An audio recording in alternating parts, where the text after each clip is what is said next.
Hello, children. Welcome back to the session.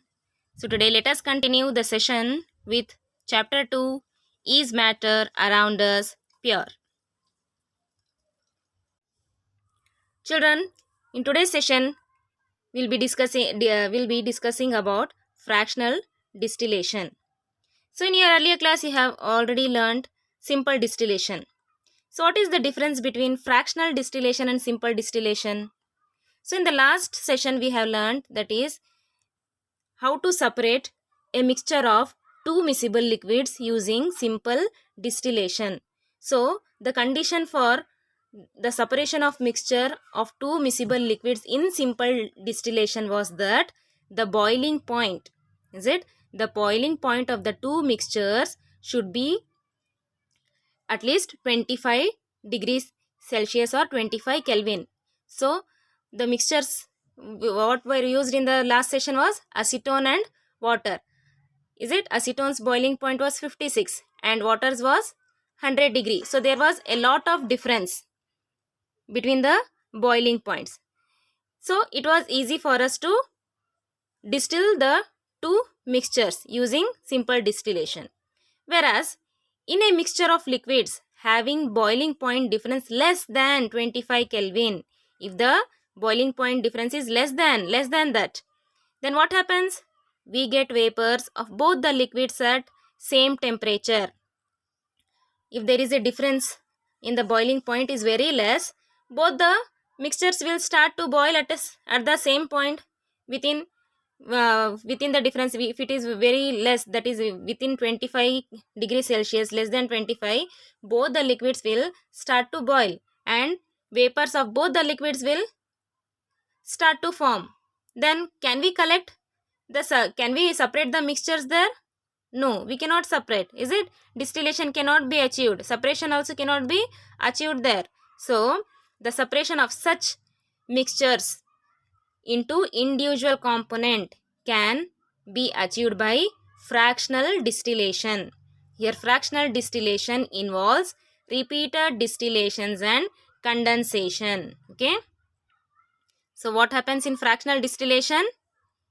It involves repeated distillation and condensation. How this repeated distillation takes place?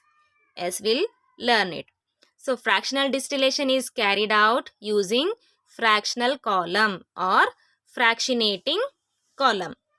So, the apparatus setup is same as simple distillation and fractional distillation. Both are same. The one thing, the change in the apparatus is that in fractional distillation, a fractionating column is fitted here. This you can see here. This is called as the fractionating column.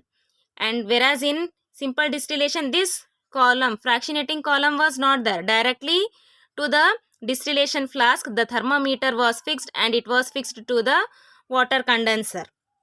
So, in fractional distillation, this setup is different. Only this fractionating column is fixed. So, why it is fixed? Yes. So, here first we learn what it consists of. Okay, this fractional distillation, it consists of a long glass tube with wide bore packed with glass beads. So, here you can see, no, this is the long tube. So, this is the long tube and it is filled with glass beads or small stones. Okay. The actual purpose of this fractionating column is to increase the cooling surface area. So what happens here? When this fractionating column is fixed there, it will increase the cooling surface area. So area will increase and also it will provide hurdles or obstructions to the ascending vapors. To the ascending vapors and also the descending vapors. Why ascending and descending vapors here? Because the distillation is repeated. Is it? The distillation here will be repeated distillation and condensation. Vapors will be going up. Again, because of the large surface area here, few of the vapors will cool down. They condense there. and again come back. Again come back into the distillation flask. So here this repeated distillation takes place in fractional distillation. Okay. So now let us learn how it takes place. So here is the procedure. So the apparatus used for fractional distillation is shown in the figure, and we have a mixture of two liquids, ethanol and water. Okay, so ethanol is more volatile than water.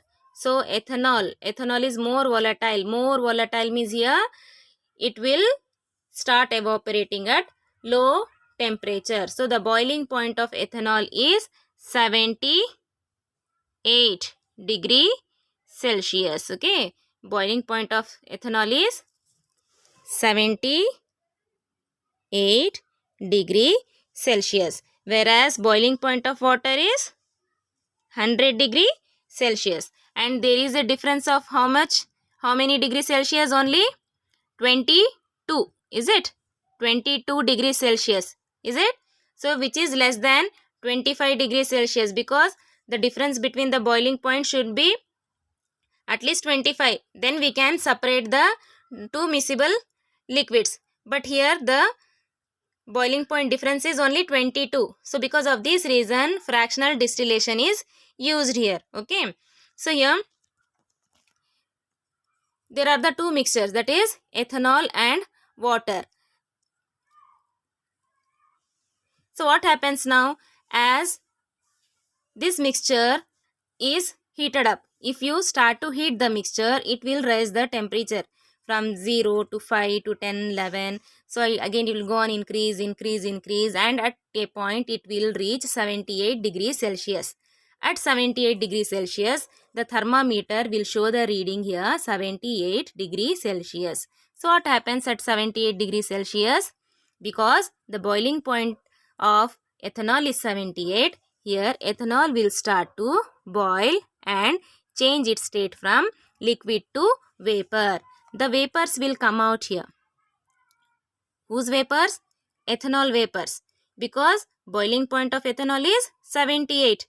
So ethanol has started to boil now. But at the same temperature, at 78 degree, even water also has sufficient heat on its surface so that it can produce some of the vapors. Of course, boiling point of water is 100 degree, but at 78, which is nearer to 100, now water has the sufficient heat such that it produces little water vapors, not more than ethanol, little. So here these water vapors will cause disturbance for the ethanol vapors. Okay, so what it will do? As the ethanol vapors will rise here, and as they pass through the fractionating column, because ethanol's boiling point is 78. Okay, so few of the ethanol vapors, they raise high and they pass through the tube, and whereas water's boiling point is 100 degrees Celsius, few of the vapors only at 78 they raise up, and they cannot cross the fractionating this part. They cannot cross that part because they are not much stronger, they don't have much heat. What happens here? As they go up, as the water vapors go up here, because of the surface area, large surface area, and these hurdles, they condense there, they cool down, and again they become droplets and come back to the distillation flask, including water vapor. Some of the ethanol vapors also come back, which won't cross this area. They again come back, they condense and again fall back as droplets in the distillation flask. Again what happens? Again the temperature will raise. Again as it shows 78 degree, again some of the vapors will cross. Okay, will cross this fractionating column. Some of the vapors will cross this fractionating column. Ethanol vapors, only ethanol vapors, because at 78 degree only ethanol vapors only will cross, because its boiling point is 78. And again few they will be crossing here, and the pure liquid component will be collected, and again few drops will be coming back. They condense and come back. So here, because of this reason, it is said that repeated distillation and condensation takes place. Because of this large surface area, few only they cross the fractionating column and get collected here, and few drops again they come back. Again the temperature will be raised, few they will cross, again few they will come back. So this process will repeat until all the ethanol is distilled. Okay, all the ethanol vapors are distilled, and then they come here through the water condenser and get collected in the flask. Okay, as the vapors travel fractionating column, the vapors of less volatile liquid, that is water, they will remain back in the distillation flask only. Okay, so therefore the vapors rising above become richer in ethanol.